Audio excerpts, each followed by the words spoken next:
네, 미국 캘리포니아와 뉴욕이 코로나19 백신 접종 확대에 힘입어 경제 활동을 전면 재개했습니다. 네, 혈전 부작용 우려로 60세 미만에게 아스트라제네카 백신 사용을 중단하기로 한 이탈리아에서 교차 접종을 둘러싼 논란이 커졌습니다.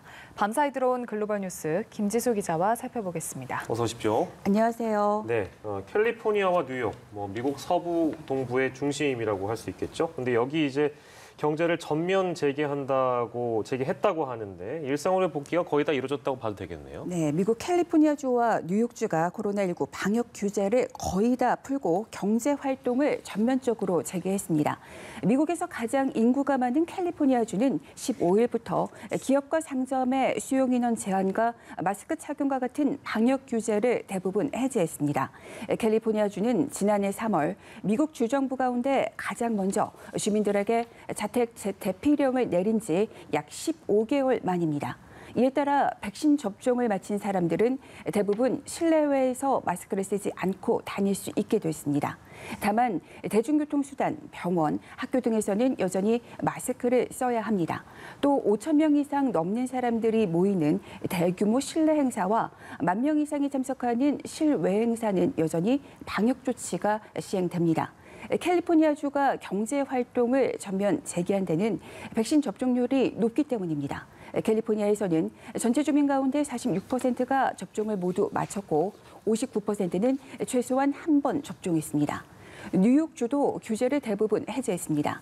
뉴욕 전체 주민의 70%가 최소 한 번 이상 접종하자 주정부는 상점과 식당, 극장 등 상업시설의 방역 지침을 풀었습니다. 다만 뉴욕주도 캘리포니아주와 마찬가지로 학교와 병원, 대중교통을 이용할 때는 방역 지침을 따르도록 조치했습니다. 앞서 시카고가 속해 있는 일리노이주는 지난 11일에 경제 활동을 전면적으로 재개한 상태입니다. 네, 극히 예외적인 경우만 빼놓고는 규제를 거의 다 푼 것 같은데 미국에서 이렇게 일상 복귀가 빨라지고 있습니다만 변이 바이러스가 또 새로운 변수로 떠올랐죠. 네, 미국에서 영국발 변이와 인도발 변이 등 전파력이 훨씬 더 강한 변이가 새로운 위협으로 작용하고 있습니다. 이런 상황에서 백신 접종 속도가 둔화하고 있어 전문가들은 우려하고 있습니다. 집단 면역에 도달하려면 전체의 70에서 85%가 백신을 맞아야 하지만 지금까지 미국 내 접종률은 1차 접종자가 52%, 접종을 모두 마친 사람들은 43%에 그칩니다. 한편 미국에서 코로나19로 숨진 누적 인원이 60만 명을 넘겼습니다. 존스홉킨스 대학교 기준 미국 내 누적 사망자는 60만 명, 또 누적 확진자는 3,347만여 명입니다. 이 같은 수치는 전 세계 누적 사망자의 15%, 누적 확진자의 19%에 해당합니다. 미국은 전 세계에서 누적 확진자와 누적 사망자가 가장 많은 국가입니다. 미국에서 최근 일주일간 하루 평균 사망자는 340여 명으로 하루 4,400명 넘게 사망했던 올해 1월과 비교하면 많이 개선된 겁니다. 하루 신규 확진자는 평균 14,000명이며 지난 겨울에 25만 명과 견주면 20분의 1 가까이로 떨어졌습니다.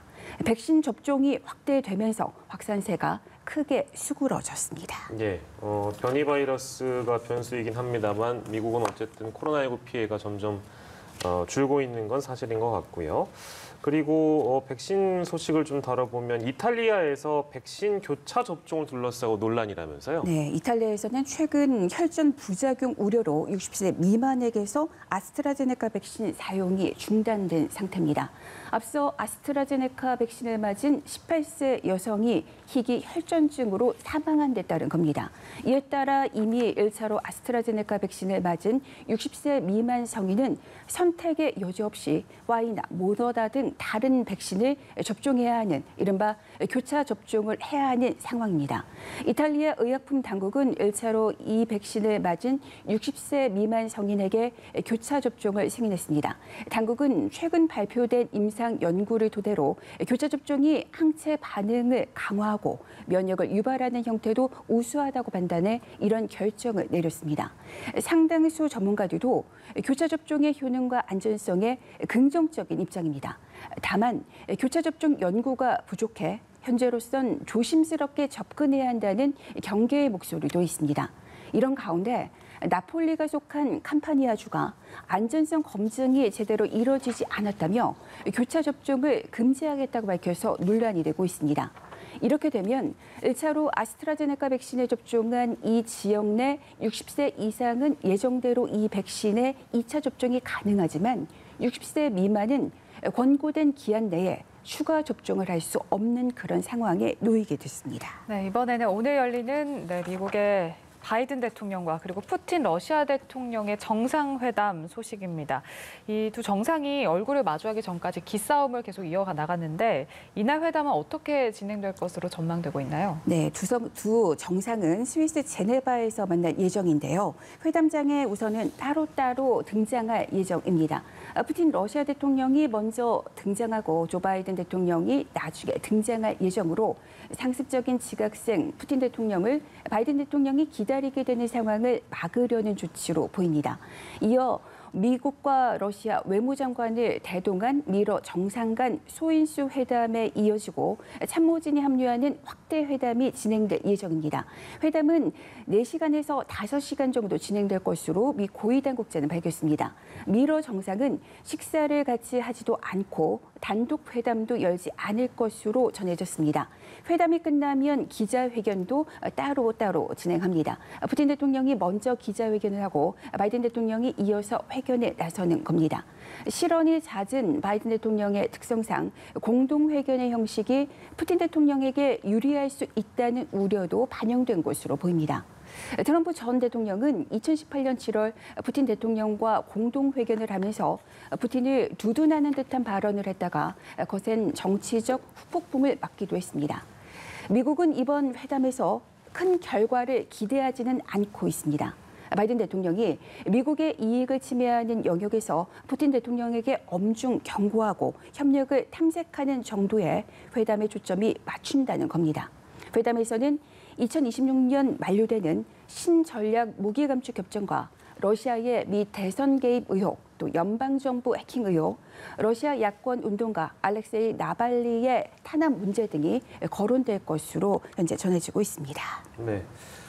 바이든 대통령은 이번 유럽 순방을 통해서 중국 견제를 위한 조치를 이제 확실히 한 것 같은데 G7, 나토, 유럽연합 이렇게 3중 압박을 했는데요. 미국은 EU와 화해하면서 중국 견제에 나서기로 했고요. 네, 미국과 유럽연합 EU는 에어버스, 보잉과 같은 항공기 제조사 보조금 문제를 놓고서 2004년부터 공방을 벌여왔습니다. 17년 동안 무역 분쟁이 이어진 건데 트럼프 전 행정부 때는 상황이 악화되기도 했습니다. 바이든 대통령과 폰데어라이엔 EU 집행위원장은 유럽이 항공기 제조사 보조금 문제를 놓고 17년간 벌여온 무역 분쟁을 중단하기로 이번에 합의했습니다. 갈등을 멈추고 중국 항공산업에 공동으로 대응해야 한다는 그런 판단에 따른 겁니다. 미국과 EU는 대규모 민간 항공 부문에 피해를 줄 수 있는 중국의 비시장 관행을 공동으로 분석하고 대처하는 데 협력할 것이라고 밝혔습니다. 여기서도 중국 견제 의도를 알 수 있겠습니다. 이번 합의에 따라 미국과 EU가 중국의 상업 항공기 산업이 제기하는 위협에 집중할 수 있게 됐다고 로이터 통신은 전했습니다. 앞서 바이든 대통령이 참석한 가운데 열린 주요 7개국 G7 정상회의가 중국의 인권 탄압 문제를 거론한 데 이어 북대서양 조약기구 나토 정상회의에서는 중국을 국제 질서와 동맹 안보에 대한 위협으로 규정한 바 있습니다. 이번 합의는 트럼프 전 대통령 재임 당시 항공기 보조금 문제를 두고 보복 관세로 맞서는 등 미국과 EU 관계를 경색시킨 무역 갈등의 한 부분을 끝내는 것으로 평가되기도 합니다. 네, 오늘도 다양한 국제 소식 살펴봤습니다. 글로벌 브리핑 김지수 기자와 함께했습니다. 고맙습니다.